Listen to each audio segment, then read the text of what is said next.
he will have tribulation. So then, eventually, that's going to be fulfilled. Because let's just say Esau had his own way. How would that be fulfilled? How would us get into the kingdom be fulfilled?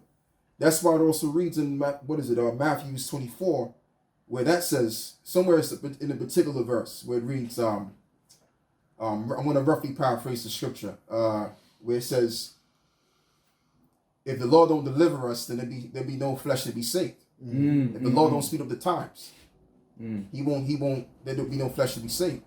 So the Lord's doing everything in his time and his moment, and as well as to fulfill his work, to get us out of here so that we can be officially in that state of peace going out, because you got something. Yeah, this is backing off that point just now of Esau's the end of the world, man. Since Yahushua came on the scene. This is Acts 1 and 3, and it says, to whom also he shewed himself alive after his passion by many infallible proofs, being seen of them 40 days, and speaking of the things pertaining to the kingdom of the Most High. And it's funny because the number 40 is in relation to the word quarter, which means quarantine, which means a cleansing. What is it? A cleansing period. Like, for example, like during the time of the sea, period that we was under. They had quarantine stations, which really you would be quarantined for 40 days, officially, not a week or 2 weeks. It would be like a month and 10 days. Go on, brother. And it says, being assembled together with them, commanded that they should not depart from Jerusalem. And now that was speaking about the actual, the land Jerusalem, right? But as the elder was speaking about Eden, right, being locked off by the angels, now that's been restored unto the elect, which is the truth, man. Yahushua said it, the kingdom of heaven is within. Right. So right now, spiritually, we're in Jerusalem. We're in that knowledge, we're in the kingdom. So right now, as the temple is being built, we're not to depart from this, man. The scripture says, here is the good way, walk ye in, man. Yeah. Well, I don't cut you, brother. It also says that I've sent you out there to go get fruits that are meet for repentance, and that your fruit shall remain. So the elect are going to remain consistently. Once he's gathered those men are going to be always within the parameters of this truth, because they are that represent the truth. And Lord willing, will also of those that are written of the book of life too. That Yerushalayim, that city of peace, the elect. But again, to qualify the scripture, it was speaking about the actual landmass. And it says, but wait for the promise of the Father, which saith he, ye have heard of me. And we have that promise now, man. We have the promise. This is Galatians 3 and 26. For ye are the children of the Most High, by faith in Yahushua. For as many of you has been baptized into Yahushua, have put on Yahushua. All right. And what is that baptizing? Being immersed in this word, in this truth. And it says in verse 29, and if ye be Yahushua's, ye are Abraham's seed and heirs according to the promise. So it's that same promise now that's being fulfilled in the Lord's elect. The rebuilding of the temple, like this 8-day period which we're currently in, celebrating the restoration of Israel, man. Because when you get into it, the whole of the city was built around the temple. Just like in the wilderness, you had the 12 camps, right, of each tribe. What was in the center? The tabernacle. So the temple is really what the whole nation revolves around. All business happened in the outer courts of the temple. All worship happened in the inner courts of the temple. All sacrifices happened in the temple. So without the temple, Israel's fucked. But Yahushua is that temple. And that's why we're also known as, the Tower of the Flock. He's in the midst of the 7 candlesticks. He's in the midst of that. So we are the children of promise. That's why he said, I have never seen the righteous forsaken, nor his seed begging bread. Through the elect, through the elect, the Lord has never left Israel. Because he's reserved those 7,000 men, which would not bow the knee to Baal. He's reserved his remnant. So though the rest of our people have gone off, you know, and are still being ransacked just like the temple by these Edomites, the Lord has reserved unto himself the pure ones, man. Which starts with that first light, Yahweh Shai, which gets, you know, with the high holy days, the first fruits, the elect. He's the light of the world. The light of the world, man. The world of who? The world of Israel. And we've also become the light of the world, too. Yeah, Going on.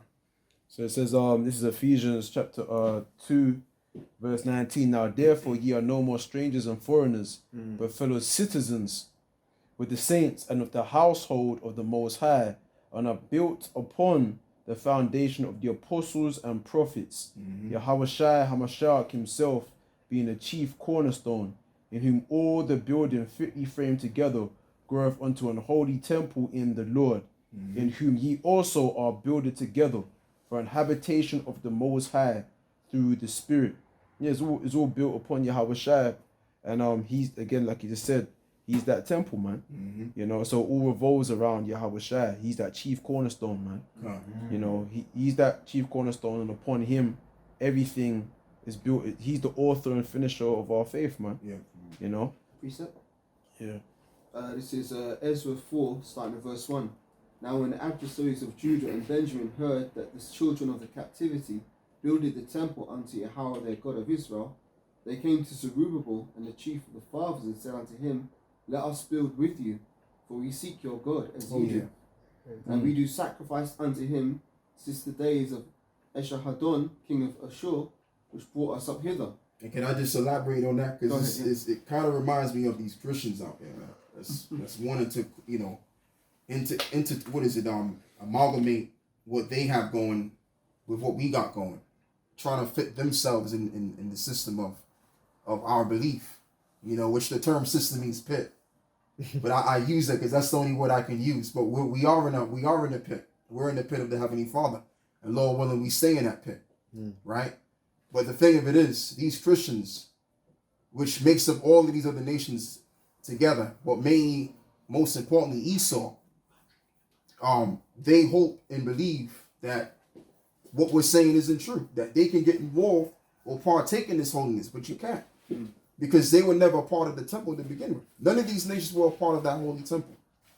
Right? Only the saints were a part of that, which had to been Israelites.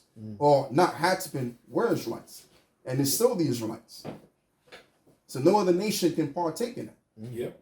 Ooh, just to back up on that point of the pit and that last bit there, 2 Ezra 5 and 24, and of all lands of the whole world, thou hast chosen thee one pit. And of all flowers thereof one lily. So we're that pit, we're that holy pit, basically. But this is literal though. Yeah. But I'm just breaking it down from a spiritual perspective, because it's the people that make the land. It's not the land which makes the people. You know, so we're going to be the ones reinstating in that land of Jerusalem, and calling it what we're going to call it. We're going to be the ones to beautify that place. The land ain't gonna beautify itself. We're gonna be the ones beautifying it. But are we gonna do it literally? No. We're gonna have all of these other nations to do it first. We're not gonna lift up any finger. That sounds nice. You know, we're just gonna kick back and watch the work be done, or handle other businesses. So the Lord chose Jerusalem, which is that pit. In the kingdom, we're just gonna be dishing out deadlines. Like, you know, get this done by such and such a date, man. Because that's what you did to us, man. You know, in Martyr Zion, in Egypt, you know, bricks without slime. Unreasonable requests, man. Make bricks without straw and all of that stuff, man. You know, the scriptures speak about that. Just to see us squirm. We're going to delight in watching Esau's children squirm. And there was an account, I was watching a documentary, what they would do to quote unquote to save time, right? And they showed you this in the 10 Commandments as well, that movie, which shows they did their research. If a Hebrew slave was too exhausted from like pulling the stones to formulate the pyramids, they would squash them in between, man. Run them over, yeah. You know, so it's like you can't get a slave out. Fuck it, we ain't stopping. We're gonna keep pushing this stone to connect this one, and to hell with you who's stuck in the middle. So you actually got Israelites that are squashed in between the pyramids, man. Yeah, they showed it in the movie because there was the woman, innit? The old woman. Yeah. The old woman, man. That was his mother. And who was it who saved it? Was Joshua. Yeah, he told the Egyptian to, stop the whip and pull her out, man. Okay. But So all the other nations, they're gonna get it, man. Montezuma is gonna get it, and Israel's gonna get it. All of them are gonna get it. That was wrong. Because they still been doing that in the last century. Because when you look at when Jacob's been building up cities and towns and that, we know the Rosewoods and the Tulsas and all that, and then they burn them down or whatever, drop bombs on them, and then they say to us as a people that we got to pull up our bootstraps, get over it. But you've been doing everything in your power to minus whatever we're doing, so we can't even catch up with you. And if we do catch up with you, then you just destroy it. And too, we did catch up with them during the time of the 30s. When you had you had Tulsa, Oklahoma. You had all of these so-called black corporations, communities, and it wasn't just in Tulsa, Oklahoma. It was all around. Like 20 to 30 plus. Yeah. And they were going above and beyond. Yeah. We was catching up to Esau economically. So yeah. What Esau wanted to do, and this is why this individual, Martin Lucifer Kun, we call him that, which the term Lucifer means the light bearer, but he was bearing the false light. And his job was to be the vessel to integrate us into the JEW system that the regular average Edomites were under. And some Jakes too, because you got among them the Irish and the Scots and all of them. They were under that system, so they wanted us to be under that same system. And you had, when I found out too, you had certain Jakes that didn't even want to be integrated. They actually wanted segregation, these Jakes, because they had their own communities. They were doing well. If you wanted the job, you would go work for the Jake. That's how it was back in during the time of the 30s and the Second World War. Jake was doing pretty good economically by themselves. They may have not been as good as Esau, but they was doing all right for themselves. But Esau came around and just demolished all of those communities. Now Jake has no point but to serve and work for the interests of these folk. I've done some research, if I may. You're going, brother. To bring this out, just quickly, the origin of the name Maccabees, because I'm hearing these names like Cornerstone, Great Millstone, I know. Yeah. All these terminologies. So this is the closest I could find in the word. The origin of the name Maccabees was a personal, ethical. How do you pronounce that? The name of Maccabees was a personal epithet, right, of Judah, and the latter generations were not his direct descendants. One explanation of the name's origin is that it derives from the Amharic. I can't pronounce that one. Aramic. Yeah, Aramaic. Aramaic, yeah. Aramaic. Maqaba. The hammer. Now I knew this, but this is the closest I could find to expressing it how he explains it for the best out of all the research I've done. The hammer is recognition of Judah's ferocity in battle. Because what comes to mind when I hear about the hammer is Thor, God of thunder, and his father Odin. So Thor is the son of Odin and he's the god of thunder. And when I saw his first one, he did Thor when he was dealing with the frost giants. All he does is he just goes like that and or he can send it and it comes back and he licks down a whole heap of people. But in effect, they could have got that from the Bible. Thor, the hammer, because it says that he who holds the hammer, if you be worthy, shall possess the power of Thor. But that's scriptural. Hammer. Maccabees means hammer. When he came, he was like a hammer, man. He was wielding that hammer. He was the hammer of the whole earth, man. God. So he was talking about revenge, man. What is Most High got in store? You know, how we gonna be able to repay them back for putting humans in pyramids and all the things that they done. Yeah. Man. We're gonna be like hammers, man. Because if you can, since you said that, if you can, really give me Jeremiah 51, because doesn't it say that in thee I will be I ain't gonna say it because I'm gonna. I got a little precept. Yo, hold on with that, brother. I'm gonna get that real quick. I got one too after so I'll do down if I make. I said real quick. Would you want it from the top? Yeah, you know it reads in I think it's in verse 21. See, it's a habit, brother. You know, I know that, brother. because I saw the video you did. Hebrews, yeah, no, Jeremiah 51. I'll read it from 19. Jeremiah 51 and 19. It says, the portion of Jacob is not like them, for he is the former of all things, and Israel is the rod of his inheritance. The Lord of hosts, the Lord Yahweh of hosts is his name. It says, thou art my battle axe and weapons of war. Yeah, so like you just quoted, Elder, right? Where it says, what is it? Esau was the hammer of the whole earth. Yeah. Now we're gonna be the hammer of the whole earth. Yeah. This time. The Most High's gonna flip it around. Come on. But are we gonna continue to be the hammer? No. There's gonna come a time where we've already put the war game down. So once we've already set everything up and our society is situated, we don't need to give these other nations no more harm. That's why it reads in Revelations that none of the nations, how does it go, man? How does it go? It goes like it says they never rest until the 1,000 year was set. Roughly paraphrasing. So no, it says that the dead. Somebody get that, man. Somebody get that. My head ain't really functioning today, man. Because them other nations, they're not like Esau. Esau's pure wickedness. You know, that's what he's made to do. So that's the reason why in Obadiah tells you that they're going to be the stubble. But the other nations are still going to, after the 1,000 years, are still going to exist. Yeah, exactly. So the other nations, they're going to be at rest.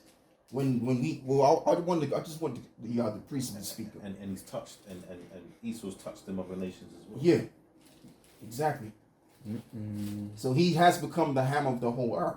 He's shot forth his philosophies, The all that. abomination of desolations. Yeah, and that's why most of the nations have taken on board Esau's philosophy, and abominated themselves in the midst of that. So the Israelites, the New Jerusalem, we're gonna have to come down here to clean up all of this mess that Esau made. Right. I think I've got the one you wanted. You're going out. Whoever got it. Wait. Go on. No, you know what? Bring that out. Actually, I'll tell you what, Baba Kushan. I just want to bring that out real quick. Go on. Right, so I think it's about 1,000 years, right? Yeah. Revelation 21, starting at verse 1. So it's like a Revelation 20, verse 1. And I saw an angel come down from heaven, having the key to the bottomless pit, and a great chain in his hand.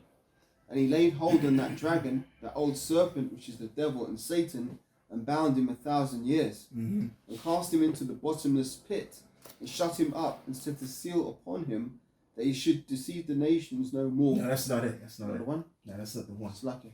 Read that, bro. Because let's going back to what the brother was talking about. You know, we're gonna be like hammers, right, over the earth and that, right. So it's First Maccabees 3:1, because Judas Maccabeus, he was a hammer over the heathen at the time.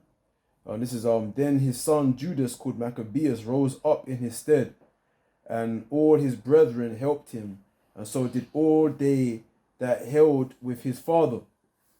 And they fought with cheerfulness the battle of Israel. So he gat his people great honor, and put on a breastplate as a giant, and girt his warlike harness about him, and he made battles, protecting the host with his sword. Now when you go to Genesis 6, it speaks about, and there were giants, right? Men of renown. Yeah. So Judas was a giant, metaphorically speaking, a man of renown. Okay, so you got idiots out there. They were giants. Definitely. You know, it's in stature and legend. Exactly. So it's metaphoric, right? Michael Jackson, he was a giant. Yeah. Okay. Elvis Presley, these guys were giants, man. Okay. Well, Prince, a giant. Mike Tyson, giants. Hey, Lionel Messi, the shortest footballer. Yeah, giant. He's a giant. He's a giant, man. Okay. Certain musicians were giants. Sports athletes were giants. Prince. Okay, yeah, it's a giant, man. Okay, King Yeah, David was a verse giant, 5. right? Verse 5. King David was a giant, man. Samson was a giant. God. All right, Mordecai was a giant. right. Okay, Apostle Paul. Yeah, he was a giant. But then the scriptures actually say that when they saw him, Yeah. it's like his letters look like some big guy. But then when you Yeah, actually Paul. saw, Paul. Yeah, Paul. Yeah. When you saw him, he was a you know. He was a short Benjamin. Short. His stature weren't all that great, Yeah. but his letters it made him sound like he was some great man because he spoke with authority, man. Check it. I've got an etymology Right. here. Giant. Go on. It says where was it?